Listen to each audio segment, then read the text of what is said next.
This might be a hot take, but I don't think there's an inherently wrong issue about thinking that you are better than other people. I don't think there is, because I think I am better than some people in some things. I'm also terrible compared to some people at some things. Like I'm quite good at doing whatever I do on a daily basis, right? I'm pretty good at waking up and getting started on work, right? That's pretty good. These days I can just wake up, make a coffee, go start work.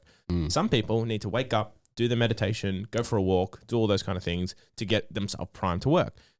I'm better at starting work. For me, when I think of like having that healthy level of thinking I'm better than someone, I think it's there, but only in certain situations.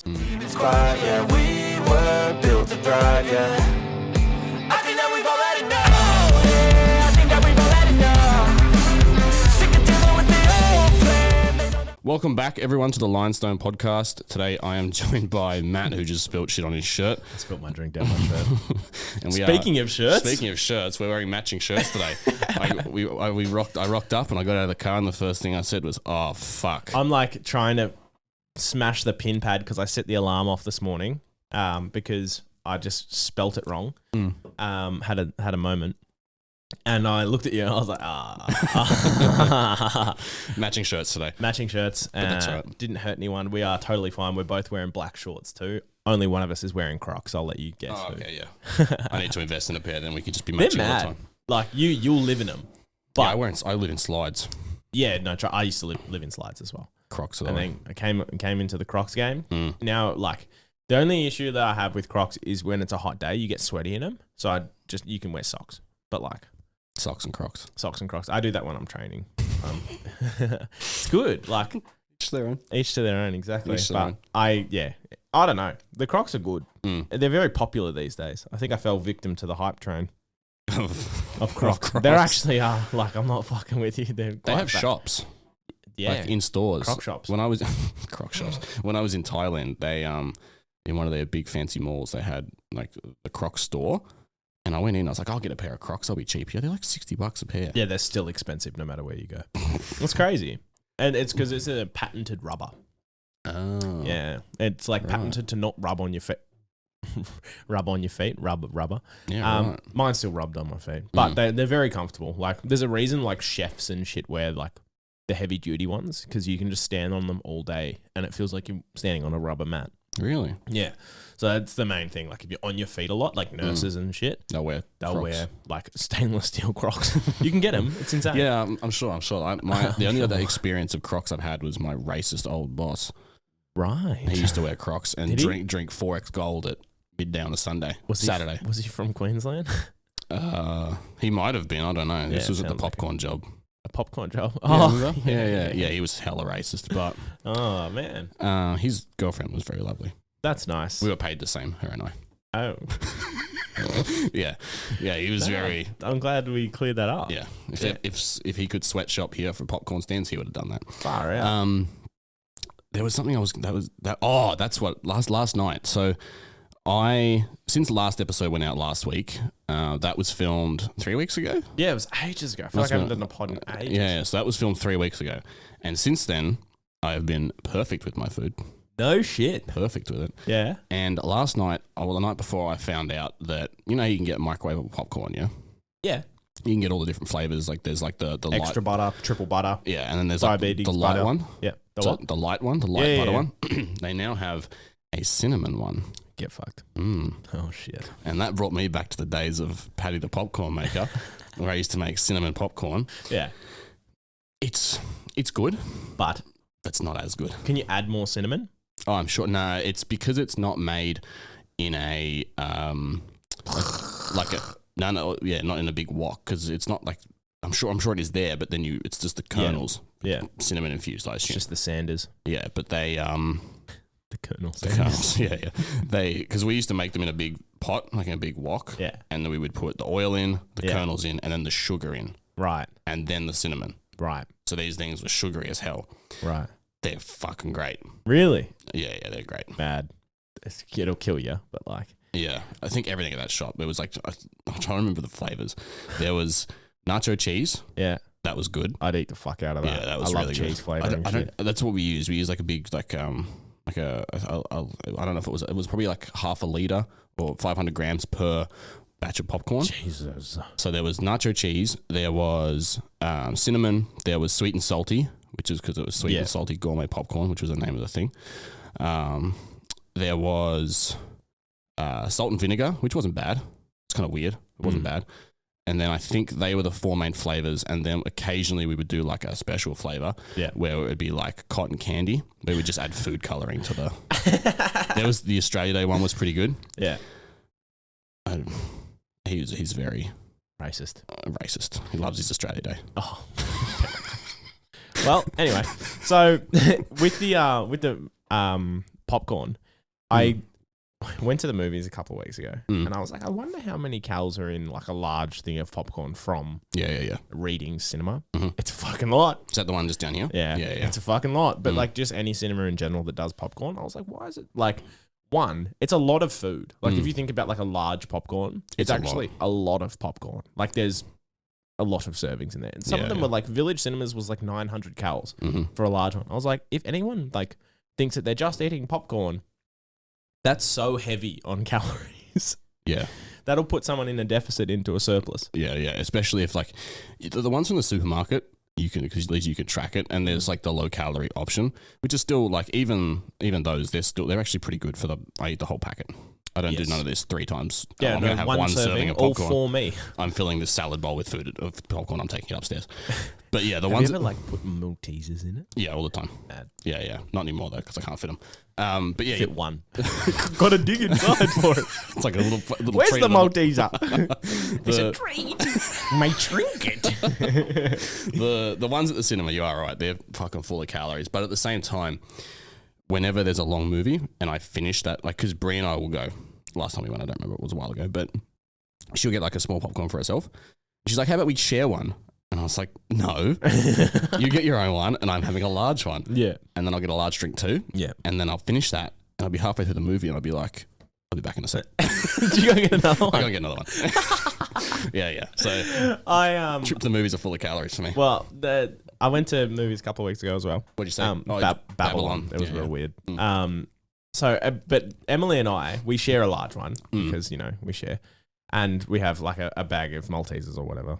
Oh, actually, no, Maltesers aren't gluten-free, so not those. We get the Darryl Lee, the Darryl Lee chocolate's actually really good. Anyway, it's like the Fruit Tingle balls. They're the chocolate. It's weird, but it works. Yeah. Anyway, both of us finished the fucking popcorn before the credits finished. And I'm like, oh, fuck, I've done it again. But by the end, I'm just like, I'm just really fucking thirsty. Yeah, that's how they get you. Yeah, but I don't go for the double run. Now that I know that you go for double run, I might have to investigate the double run. It's just this long movies. I don't snack on the popcorn. You eat it. I eat it. Yeah. Like there's never not a time where I'm not chewing on popcorn in the movie. It's like hand, mouth. Same. I don't know what about it. It's so addicting. It's all the salt. Yeah, it's the salt. And all the shit they add to it. Yeah, it's mad. Yeah, it's great. It's good for your health. I do eat the popcorn from Woolworths, the Cobbs. That's good. Cobbs is good. Especially the little bags when I'm actually dieting properly. That being said, I'm not paying attention to dieting right now and I'm losing weight. Fantastic. But the big bags of Cobbs, even then, they're not that bad if you have enough carbs and have enough fats to spare. Yeah. It's not going to do anything for your protein intake. No. But if it comes to the end of the day and you just haven't eiten any carbs or fats, then sure. It's pretty easy to eat. It's so easy to eat. You don't think about it too much. Hence why you just yeah, that's how they get you. When I had a client first start ages ago, I didn't know how much popcorn actually weighed in terms of volume. So I was like, you 100 grams popcorn. That's what I put. And she texted me and she's like, do you want me to eat a whole bag of Cobbs a day? And I was like, no, not really. Sorry, let me change that. I had speaking of little mistakes, that kind of thing. I had a client that I've got one client who has got some fucked hips, fucked knees. So I have them doing high rep stuff on legs that it's just very lightweight. So we can try and get an accumulated stimulus in there. And I must have been programming and something, and he gets the program, he sends me a screenshot of an insanely high rep set, and he was like, you're joking, right? And I was like, wait a minute, was this a joke? And I rememred why. I was like, fuck, I'm an asshole. But also, good luck with your 30 reps of Bulgarians. He's going to listen to this too. Sorry, mate. Cop that. That's what you get. Yeah. Must have caught Matt on a bad day. Yeah, nah. I was in a savage mood. What else has been going on? What else? Oh, fuck, heaps, to be honest. Like, I've been consistently training again, which is mad. Like, I'm injury free, touch wood. I had 2 major injuries last year. One was a sprained ankle, thanks jiu-jitsu, and the second one was a subluxed rib, which was also jiu-jitsu. I'm back healthy, so my training is well and truly on the move. I found that training 4 days a week at like a 60% RPE for me is great, that I can still perform in other areas of my life. Running slowed down a little bit, but still doing it. So that's going well. But I'm just noticing that my cardio now is picking up. So like in jiu-jitsu, I rolled, not yesterday, the day before, and we did 5 rounds of 5 minutes. I think I did 5 rounds. 5 rounds, 5 minutes. 25 minutes, which is fucking ages when you think about it. And I had like a full tank of gas. But also, there's a difference in that. Like, I rolled with guys this past couple of days who love jiu-jitsu and want to get better, and they don't just want to submit you. So like, sure, they probably could just sit on me, submit me, and go all out straight away. Or they're going to think and get into positions where they're compromised, that I have them, and they're like, how am I going to get out of this? And not just go for the submission every time. And then there's times when you roll with people who are like balls to the wall, ready to go. They're usually like white belts who have just started within their first like 6 months, and they just want to go hell for leather. And they burn your gas tank really quickly. Because like, if someone's coming at you really hard, it's hard not to just like, well, for me at least, it's probably easier for higher belt ranks. For me, it's hard to slow them down and be like, yo, what are you doing? Like, relax. Okay. I get it. You want to prove yourself. Because I'm probably like, most of the time that I go there, I'm the biggest like physical person there.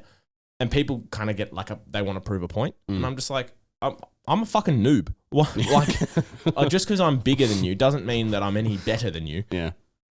So for me, like, the guys that flow with it and usually higher belts, they're better to learn from. But also, I don't leave the gym feeling like I'm fucking gassed. Because like, there's this they're like practicing, they're not actually fighting people. They're practicing. Well, they are, but there seems to be this flow state that you get into where it's just like, yeah, you're doing this. Sometimes you'll go a bit quicker. Sometimes you'll pull it back. But then there's some guys that are just 100%. And like, you see those guys that after one round, they're like, hands are on their knees, panting. And I'm like, okay, like, now you've got 5 more rounds or 4 more rounds to maintain that. And so I had on Monday a really good training session where it was just super flowy, and like, I got to the end, like, I was tired, but I was like, I could go probably at this rate another 5 rounds. Yeah. And so like, finding that even in myself, I try and look at it. I'm like, am I improving like my cardio, or is it just like the fact that I'm learning to manage my energy output? But I think it's actually improving my cardio. So it's paying off, and training in the gym is good too. Like, I'm getting strength back from not being inconsistent to now being consistent. Like, I was shoulder pressing yesterday, and I was like, I got up the 35 woo, for sets of 8, and I was like, yeah, cool. So I can press again, and like, I'm getting a bit more vascular. I was joking with you yesterday.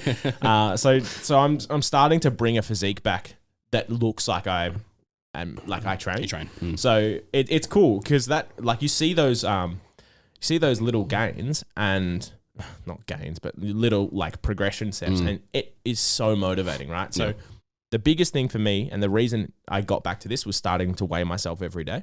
I've weighed myself every day pretty much, like at 90% of the days since I got back from the Gold Coast. So like, even through Christmas, all that kind of stuff, when I didn't like what I saw, blah, blah, blah, blah, blah, I've been weighing myself every day, and it just sets that accountability measure from day one. It's like, from the second I wake up, the first thing I do there's 2 things. First thing I do is weigh myself. The second thing is check my bank account. Same concept, right?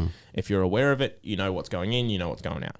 So for me, on days that I've like overeaten or I've gone out for dinner, I still get on the next morning And recently I've been pleasantly surprised, right? So Emily and I went out for dinner on Friday night. We had Mexican food and had a couple of drinks. Lovely.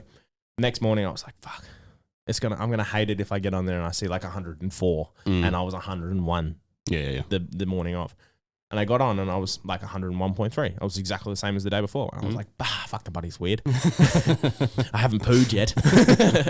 But it's just like those little things of standing on the scales every day. And then today, I said to you when I came in, I hit 100 again, which I'd probably gotten back up to 105, 106.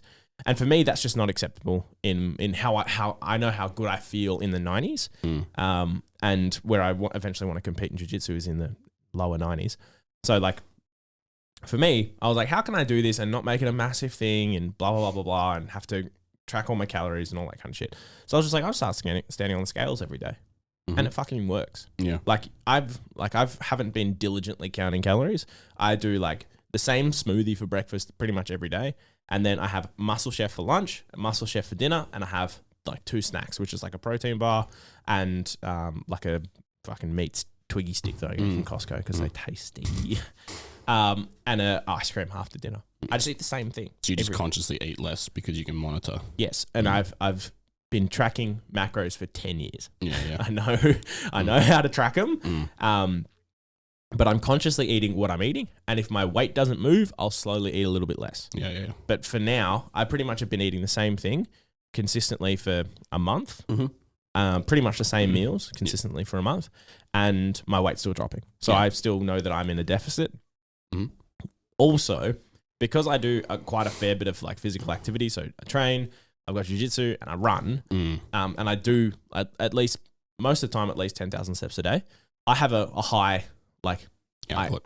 I have a high output, which take that into consideration when like you're thinking, oh, well, Matt's just eating the same thing every day and he's training and blah blah blah blah, and he's losing weight. No, like I'm probably burning a significant amount of calories in there as well. There's no way for me to accurately track, especially with jiu-jitsu, because you can't wear a wearable. Well, you can. There's like the Whoop strap. You have to like put a patch on your arm, but it'll come off straight away and it just won't be accurate. And it'll be fucking sweaty as.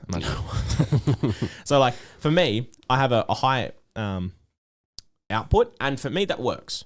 So like I like having a high output. Some people don't. Like I'm pretty sure the majority of people will be like, oh, 3 forms of exercise in a day. I'm like, well, I have to do it so I don't go insane. Like just do one. Just do one. Yeah. Exactly. Yeah. I did have a topic for this episode. I wanted to throw you under the bus, but that's me getting hit by a bus. Kind of on the spot, but I want to talk about negative self-talk. Oh man, and how, I just led into it there. Yeah, and how you can overcome it. And considering that at one point you were probably at 130 kilos, negative self-talk was probably pretty high. You know what? The negative self-talk started when I started losing weight, which is interesting because But before we go into it, I think you and I might have different for sure stances on it. And that's all right. Negative self-talk. I've just thought of a title for this podcast. How to never have negative self-thoughts. That's good. Okay. 100 ways. We got to do a thumbnail photo at the end too. So for me, negative self-talk started more so when I started losing weight, right? So, and the reason why I say that is because when I was in my like perma gain phase, where I was just eating whatever and training, in my head, I'd convince myself that I was massive. I was just I was jacked, not shredded. I was just like big and like strongman kind of thing. And I was just like, I was bought into that persona out of probably fear and judgment that I knew that I was fat, but I just had convinced and gaslighted myself into thinking that I was just a big boy. Like, and everyone would say to me, oh, big man, like, oh, you're looking big, like, you're looking great. And for me, that was positive reinforcement that what I was doing was okay. Which at the end of the day, it wasn't. Like, it wasn't okay. So it wasn't until I started looking at myself against a metric, which introduced a bit of negative self-talk. And that was when I applied for the army. And when I say a metric, I looked at my BMI, which is pretty outdated these days, but it's still was relevant in my journey because it gave me a destination to hit, right? I remember my BMI put me in the morbidly obese category. And I was like, I'm not morbidly obese, I'm jacked. And I looked at myself in the mirror when I got home from the army interview, the first one, the like induction session. And I was like, oh shit, maybe you are fat. Mm. And I was like, and I put myself through a couple of questions and I was like, okay, traditionally, if you're conscious about your body and you're overweight, you don't like going to the beach. When was the last time you went to the beach? I was like, when I was a toddler, like when I was young, well, not toddler, but when I was young. And I was like, okay, so that's probably a good indicator that you're not what you think you are. If someone was to ask me to get changed in front of people, like take my shirt off in like a locker room or something, would I feel uncomfortable? Yes. Mm. Do I feel uncomfortable? This is going to be a little bit weird. Do I feel uncomfortable having sex? Yes. Mm-hmm. There's something here and then all of these things started unraveling. And I started looking at myself. I was like, fuck, I actually hate how I look. Mm. And I hate what I see in the mirror. And I hate the fact that I get tired walking up a set of stairs. And I was like, I spend far too long in the gym for someone who gets tired walking upstairs. Because my old gym had stairs to get into. Anyway, so the negative self-talk there was, it came from that. And when I realized that, I was like, oh, fuck, well, I probably have I can either sit in this shit or I can do something about it. So I ended up doing something about it, losing a bunch of weight. Mm-hmm. And then the negative self-talk didn't really go away until I had spent enough time around that 100 kilo mark, right? Until I learned that there's function to my body other than just looking a certain way. Mm-hmm. And then that eventually led to me not tying my self-worth to how I look, mm-hmm. to my physique. So the way that I would get into it would be like I would start putting myself down in front of a mirror. I would start this is the thing. I used negative self-talk as a catalyst for change, and I continuously used it for a catalyst for change and I still do, mm-hmm. right? So I remember when I was at Apple all those years ago, and we used to have these blue shirts, right? The blue shirts that you see at Apple. And out the back in the repair room, so there'd be a table and there'd be a shelf at the top. Mm-hmm. And the shelf at the top where we would put laptops to test them because they got to go through testing. And I would lift up. And whenever I would lift up, I know my stomach would show in the shirt. Yep. And then when I was overweight and losing weight, I was like, fuck, mm-hmm. there it goes again. And there was no one else was judging me in that room, but I was judging me. Mm-hmm. I knew it. So what I would do is I would finish testing and I would stand there and I would hold my fat like I'm doing right now. I'd hold the fat around my stomach as a midday reminder that I'm not where I want to be. Mm-hmm. And that people would see that as negative. However, I needed that. I needed the voice in my head telling me this wasn't good enough anymore. It was no longer detrimental and I'm putting myself down. It was just like being brutally honest that my negative self-talk is actually telling me that we're not happy where we are. Mm. And that became so powerful because then I could tap into it. Yeah. For the rest of my fat loss journey, I would do that. I would grab different parts of my body and be like, this isn't good enough. Now, that is actually characteristics of people who have either disordered eating or eating disorders as well, and body dysmorphia. It's very much could be the other side of the spectrum, mm-hmm. where it's a disorder and it's very unhealthy. For me, and the mindset that I was in, and the state of mind that I had, I could use it as a tool. Yeah, and that's pretty much what everything is in life. It's a tool, mm-hmm. right? So for me, I went into that place. And I'd been listening to David Goggins, how he taps into Goggins, which mm-hmm. is his savage mentality. Yeah. And I was like, well, I've spent so long being comfortable with how I look. I actually hate it. So I need to tap into something that's willing to have that conversation with myself. Mm. And that power, and I call it a power because it helps me achieve a goal. Mm. Is what actually got me to change. Yeah.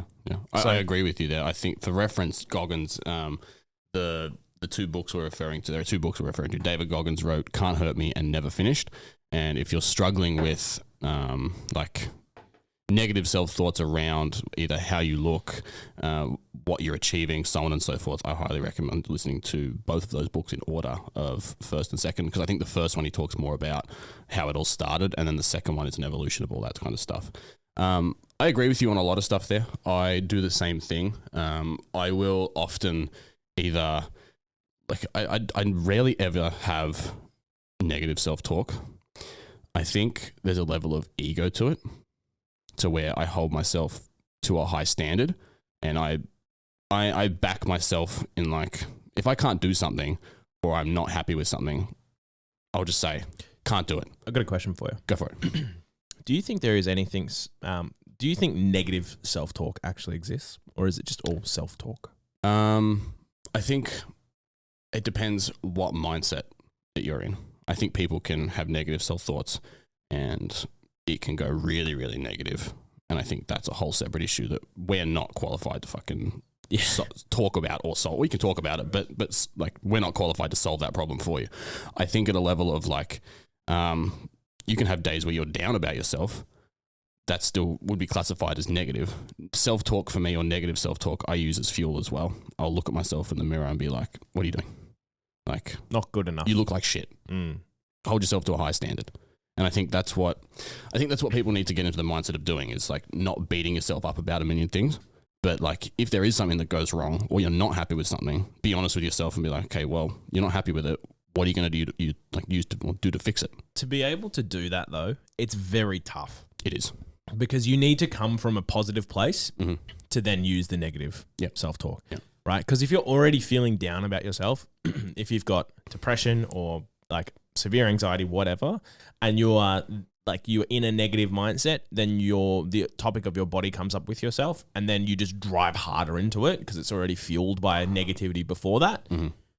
Then it's probably not going to work in the way that we're saying. No. But for the most part, I love myself. I'm my own biggest fan. Just ask me, right? we are both exactly like that. But I've done a lot of work to get to that point. Do you think that's also like a personality trait?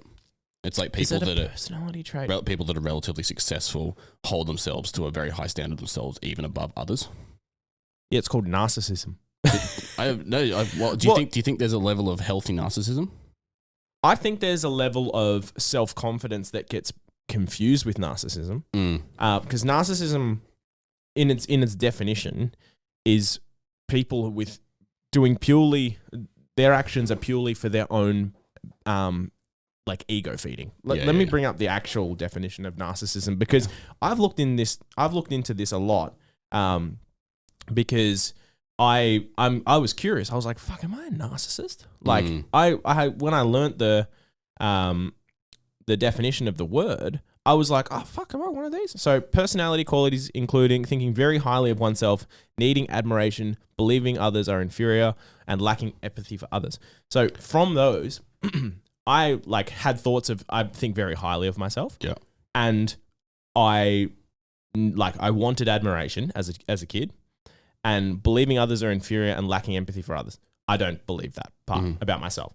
So I saw those two, and I was like, I do think very highly of myself because I conduct myself in a way that allows me to think highly of myself. So I spot those traits in myself. I'm like, I think highly of me because I put in the work. I say what I'm like. I do what I'm going to say. I have tried to have impeachable candor. Like, all of those things, I see as admirable, and I feel like I should admire that about myself. The needing admiration part, I don't these days. Like, as a kid, I always wanted like people's attention. I was like, I'm going to do something good or bad, despite whatever it is, to get attention. I think I was very, very similar. And the other two never played into. Really? I feel very like empathy for me is, I always kind of had it as a kid. I didn't really understand it until I got to Apple, and they taught me empathy properly. And just trying to understand someone else's point of view, like when they're coming to you with an issue, that for me, I know I have massive levels of empathy. Yeah. Huge. Yeah. Because I can, whenever someone tells me about their story, I try and understand that through their lens, and I don't try and compare it to myself, and I don't try and say, me too, or anything like that. I just try and understand what the fuck that person's going through and like what is and not be like, oh, it's going to be okay. Just be like, I'm so sorry that you've had to experience that. And for me, empathy is a very core trait. But yeah, like there's times though I thought narcissism I was a narcissist. And then someone goes, if you're a narcissist, you wouldn't be thinking about being a narcissist. And I was like, oh. Yeah, that's true. That's a good okay, point. then. Yeah. My bad. No, that's a good point. Turns out I was just anxious. This might be a hot take. I don't know. Tell me, you can feel free to correct me if I'm wrong. Yeah. But I don't think there's an inherently wrong issue about thinking that you are better than other people. No. I don't think there is, because I think I am better than some people in some things. I'm also terrible compared to some people at some things. Like I'm quite good at doing whatever I do on a daily basis, right? I'm pretty good at waking up and getting started on work, right? That's pretty good. Like these days, I can just wake up, make a coffee, go start work. Some people need to wake up, do the meditation, go for a walk, do all those kind of things to get themselves primed to work. I'm better at starting work, right? Or for another example, Emily, my girlfriend, is very, very good at planning and being strategic with her time, right? And runs multi-million-dollar events, all this kind of stuff. If someone said to me, Matt, plan an event where there's going to be multiple people flying in from different cities, they're going to need hotels, they're going to need this and the other, it's not going to get done. No. Because I suck at it. I suck at coordinating everything because my ability to see bigger picture when it comes to schedule and management of resources is terrible because I'm one track minded. I think whatever the biggest shiny object in front of me, I'm running straight towards it. Yeah. And for me, that works really well in like entrepreneurship because I can focus on one task and I just hammer it down. But in terms of like bigger picture management of resources, I would be terrible at. So like for me, when I think of like having that healthy level of thinking I'm better than someone, I think it's there, but only in certain situations.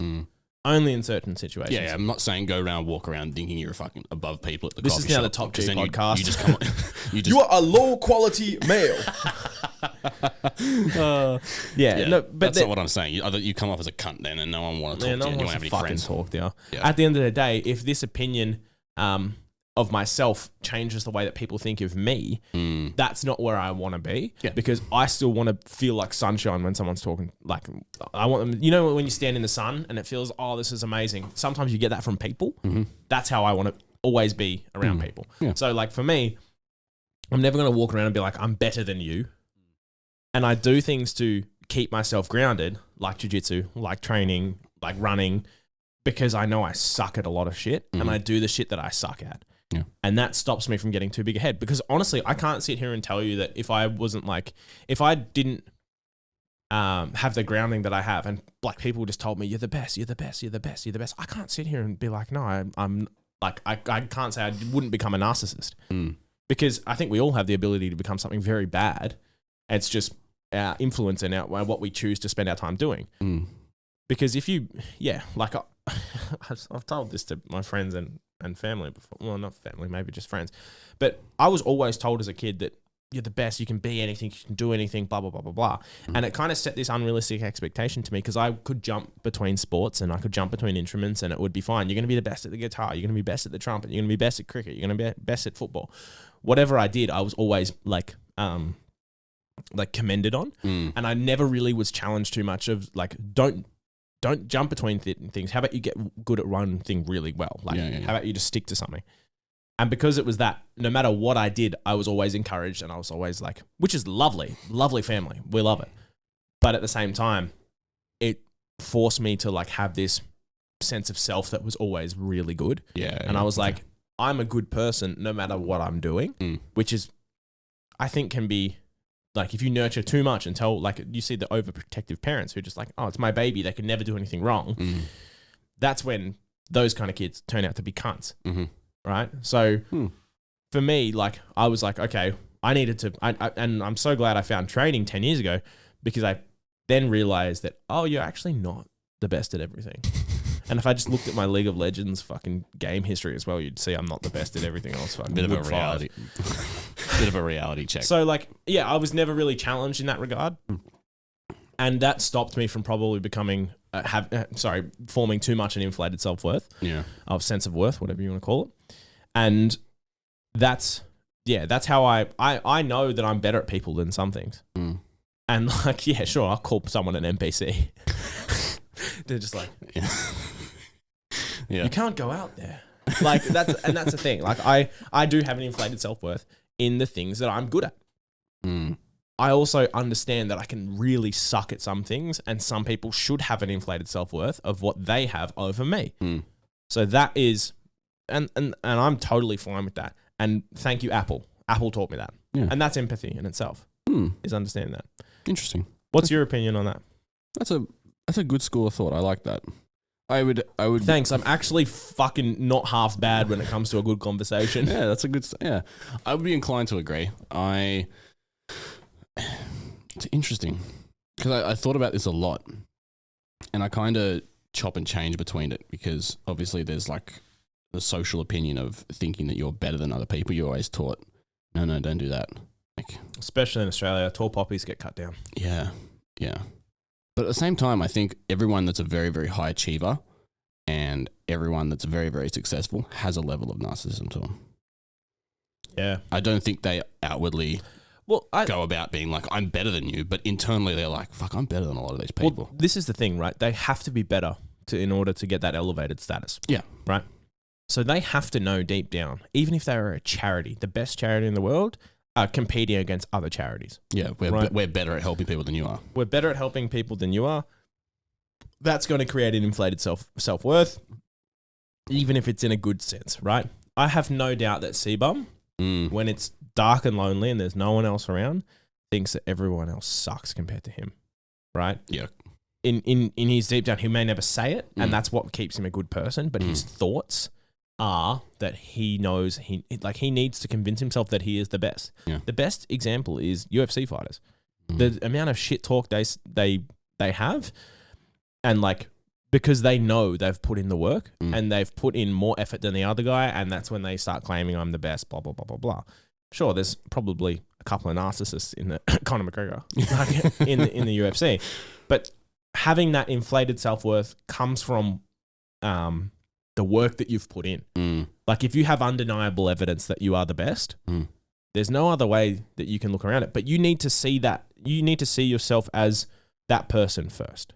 So if you have this inflated self-worth that I'm going to be the best, or I am the best. Muhammad Ali said it. I am the greatest. I said it before I knew I was. He believed that he could be that. And I don't think that's narcissism. I think that's just... He knows that if he puts enough work in one certain area, he's going to be better than anyone else. Yeah, and I think that is, if you want to call that selective narcissism, then sure. I wouldn't label it as narcissism because narcissism in itself has that lack of empathy for others. Yeah. And in winning and defeat, like you need to have empathy. And winning is not just like an event or whatever. It can be anything. So business, in the gym, all that kind of stuff.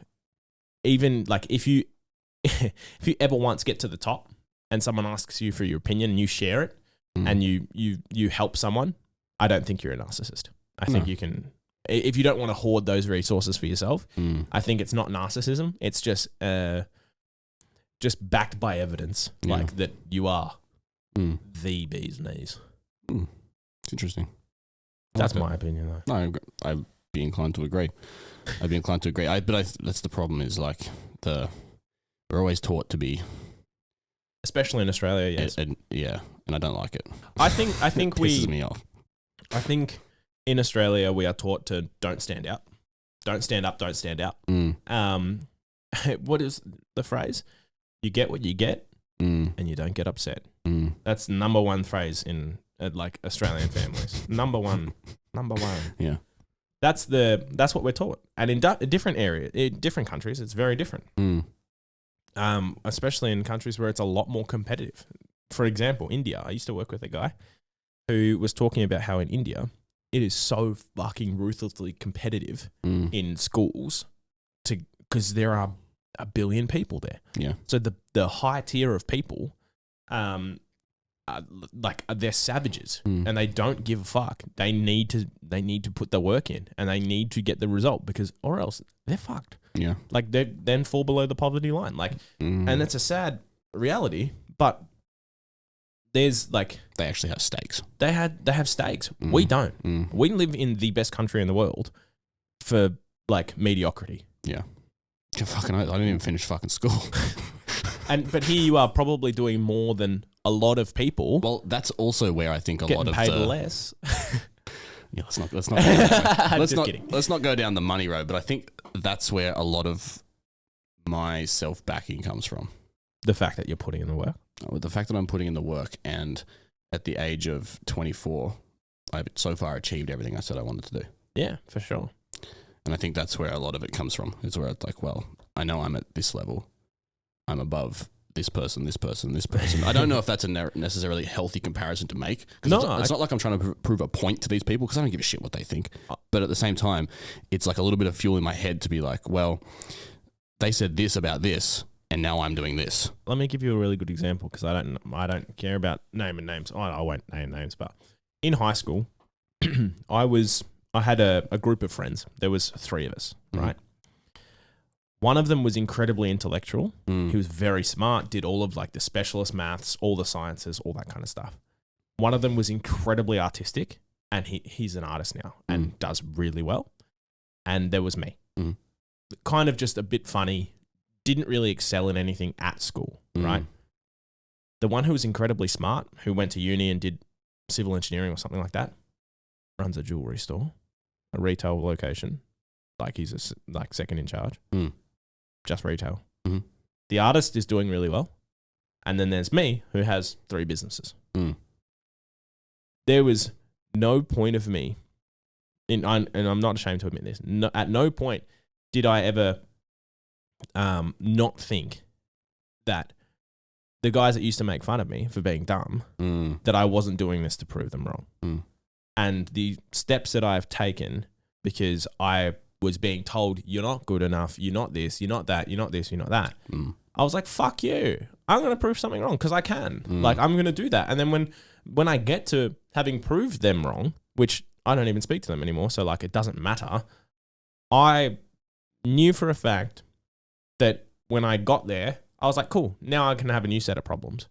Like, I'll fix that and I'll prove everyone wrong for the fucking uni teacher who told me, the TAFE teacher who told me that I wouldn't survive at university.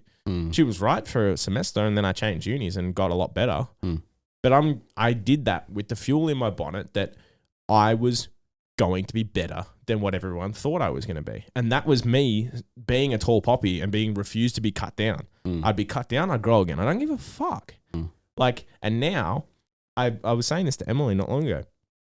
I have a very small circle of people that, like, but even them, I respect their opinions, but only to an extent, because I know if I listen too much to people, I will let myself get cut down and I won't grow again. So for me, like, I stood out for the wrong reasons in high school. I got picked on, all that kind of shit, right? I didn't fold into the crowd. And I was like, well, if I'm going to stand out anyway, I may as well stand up. Boom. So, like, for me, like, I fully agree that we are told to not get too big for our boots. But also the ones who dare to do that are probably the ones who are going to do something fucking amazing in this world. And they... What? Reese. Yeah. He was the same. Yeah, exactly. Dyslexic, like, personal trainer. Also didn't finish school. Who didn't finish school. Yeah. Now has a facility that's arguably the best private gym. And employs 7 people. 7 people. And he gives opportunity to one of those who'd never have that opportunity. And you know who I'm talking about. Not a coach. Yes. I'd love to share that story. The Paris. I don't know if we can. Maybe we can. We can ask him. We'll ask him, and we'll ask him. We'll if he's listening, messages.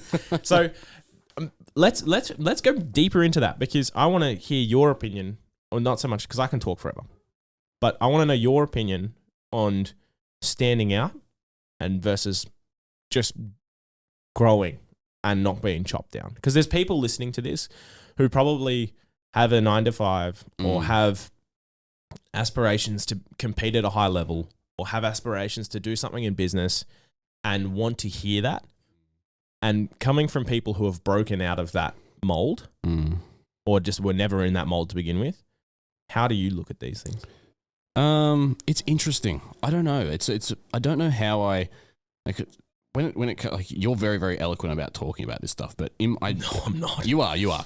When it comes to me, a lot of it is just I can't put words to it because it's just something that I do. Like for the example, I remember when I first went, and this is going to sound a bit lame, but when I first went and did my PT cert, like when I first signed up to the thing, I'm like, this is what I want to do because I want to achieve this, and this in life, right? And he looked at me and he's like, do you really reckon PT will do that? That's what he said. I fucking distinctly remember it. I can tell you his name, what he does now. Someone said the same thing to me. It pissed me off, and I think that lit a fucking fire. And it's gone and done every single one of those things.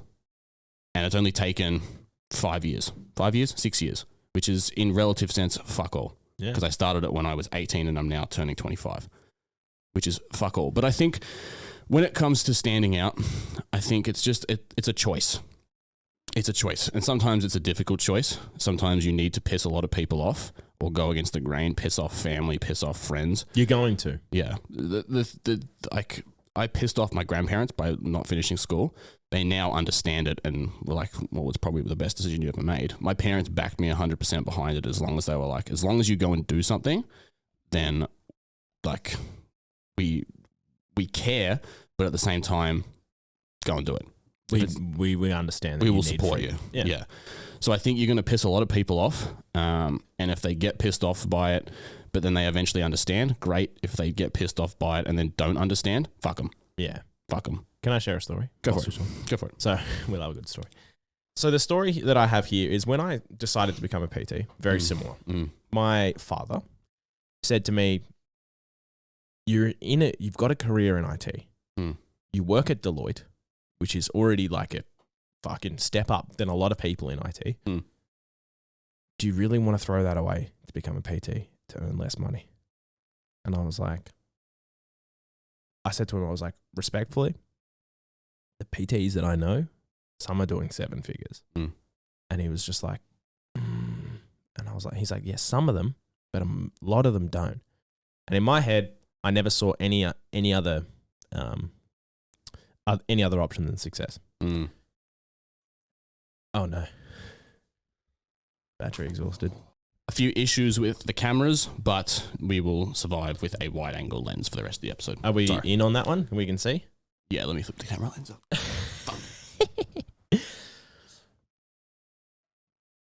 Yeah, mad thing. All right, so we won't go too much longer, but the story that I was saying was my dad asked me basically, are you going to be able to make any money as a PT when you've already got this career as an IT professional? And I was like, I have a goal, I have a vision, and nothing will stop me until I get there. Which, in saying that, was very weak. Like I was like, I have a goal, I have a vision. I have no idea how I'm going to get there, but I just needed that to hold on to forever, and I took it. Right. It's been 3 years now since I left working in a corporate job, right? Or about 3 years, just under. He messaged me on New Year's Eve, my dad, and he said, and this is all the while he hasn't really said much. Like he always would check in and be like, "Are you making enough money? Like, do you need money?" And I always said, "No, I'm all right." Which at times I wasn't. I had no money, but I didn't want to ask. And on New Year's, he messaged me saying, "Hey, Maddie, you've taken the really hard road with work and business, but it seems to be all paying off. I'm really proud of you." So at the start, he didn't believe in it. He didn't see the vision, and he always was worried until just recently when I've started to see success in some kind of form. It seems to be the J curve picking up. Yeah. He finally realized. He saw the vision. So for me, that just demonstrates that even people who love you will not understand your vision and your outlandish goals because they've never had to experienced your goals before, right? And for kids, I call myself a kid. For people like us who have a massive dream, you cannot expect anyone to understand the vision until it starts to succeed. Yeah. And if you find someone who does understand the vision and it's nowhere near succeeding, fucking don't ever let them go. Because that's Emily to me. From the first day that I met her, I was like, I work for this, I do this, but I've got dreams of this. And she's literally said to me, I will ride a bus with you if we have to sell our cars. And for me, that was like, you're probably the one. and that's how I kind of figured that out. So like, as you were saying, people aren't gonna want to see you. They don't understand the goal. But also, there's in that there are people who say these outlandish things and never fucking deliver on it. Yeah. So it's like I don't blame them for the people who cry wolf. Yeah. Yeah, that's true. Yeah, you can't expect you can't expect them to understand, especially if they've never tried anything like that before. Especially like if you've got parents or friends that just have regular 9-to-5 jobs. Yeah, 100%, which is 99.99999% of the world. Like, yeah, I had to ask Emily the other day. There's someone I know who has made a choice to no longer pursue business at all, and have gone and they're now working a 9-to-5 job in marketing or something like that. Like, not marketing, but marketing for a company. And it's a great opportunity. And they called me a couple of weeks ago and was like, oh, I've got this job. And I was like, oh. And I had a go at them. And I was like, but what about your business? And they were like, what do you mean? I was like, but like if you just kept doing what you were doing, you would have been successful. And they were just like, oh yeah, but like this is a really good opportunity. And I was like, and I got like a little bit agitated. And after I got off the phone, I like spoke to Emily and I was like, I'm not angry, but I got agitated. I was like, if she just kept doing this, she would have done infinitely better financially. And she said, I don't know that you can have that opinion. And I was like, what do you mean? She's like, she's not you. She doesn't, like, maybe she doesn't want the stress. Maybe she doesn't want that. And I was like, huh. I was like, am I an asshole for thinking that? She's like, no, I don't think you're an asshole. I just think you see the potential, but some people aren't willing to sacrifice what you're willing to sacrifice or you've already sacrificed. And I was like, oh. She's like, she might do really well as a marketer working for this company. And I was like, fuck. The price to pay for having outlandish goals is hefty. And it's not for everyone. No. But like, I'm not saying that I've learned that you're not any better or worse of a person for doing it. You're still the same person. You're just deciding what you value. And if you value consistency and security, a 9-to-5 where you can enjoy the weekends and do the life that you want to live, fantastic. If you want more than that, that's totally fine as well. But you're going to have to fucking bite off more than you can chew. And it is going to be a painful jaw for you for a long time. We should get Reese on to speak about some of this stuff. Where is he today? Oh, where is he today? He's having a long sleep in after 2 12-hour back-to-back days. I thought he was doing gymnastics. Oh, I'd pay to see that. Me too. I've seen him on the big rings. Would love to see him on the trampoline. Yeah. So that's a really good conversation. Yeah, we went kind of everywhere. This is probably the longest one we've done. Oh no, I think we've clocked an hour before. We've done longer, but this is a good episode. It's a good episode. I think these kind of conversations are beneficial for people because self-talk is always positioned in this, don't have bad thoughts. Someone told me to not have bad thoughts. I was like, well, I'm fucked because I think about them all the time. And I was just like, well, how can I use them if I'm going to have them anyway? And I'm not just going to try and gaslight myself into always being positive. Everything's great. Which I literally have eternal optimist tattooed on me. That's just a reminder. But these kind of conversations are very important for people to listen to. Yeah. And your attitude, like, let's just not fuck around for a second and realize that all the thoughts that you have can be tools. Too much positive self-talk can be bad. You turn into a narcissist. Too much negative self-talk can be bad. You end up very depressed. Like, you just need to learn to use these tools. And this kind of shit, man, I was never taught. I was never taught that kind of shit at school, especially. But mind you, there's a topic for another day. People say, I wasn't taught this in school. They should teach this in schools. I was like, man, fucking teachers, for the most part, are like 25 to 35. They're figuring this shit out as well. How do they know how to teach this? Mm-hmm. And like you and I probably have experienced a lot that a teacher would never have experienced in their life. Mm-hmm. So like when we say, oh, they should teach this in schools, I'm like, they don't fucking know this shit. Yeah, that's true. They have to put up with kids every day. Being a teacher would be so fucking hard. Anyway. All right, guys. Thank you for watching. Apologies for the technical difficulties this week. They will be. We're very dark in there. I know. That's all right. Most of our listeners are. Yeah, worst case, we'll just cut to a picture, and it could just be audio for the rest of it. But it's just going to be Barney. That's it. Hopefully, you guys enjoyed the episode and took some value from it. If you did, please share it with someone that is suffering from a lot of negative self-talk and needs some help in turning that into fuel. Best way to put it. Yeah, well, just learn to use it as a tool. Learn to use it as a tool to build an incredible life, because you're not the only one who struggles with this. Correct. So if you found it valuable, screenshot it, put it on your Instagram story, tag us. If you want to send it to someone directly, then do that. We would very much appreciate it, because we are trying to take this from like 2,000 subscribers to at least 5,000 in the next 6 months. 6 months. 6 months. It was a year. But yeah. Well, I've just accelerated our goals. Ooh. And the way that we're going to do that is by you guys sharing it with your friends. So I really appreciate it. All right. We'll see you next week. Bye.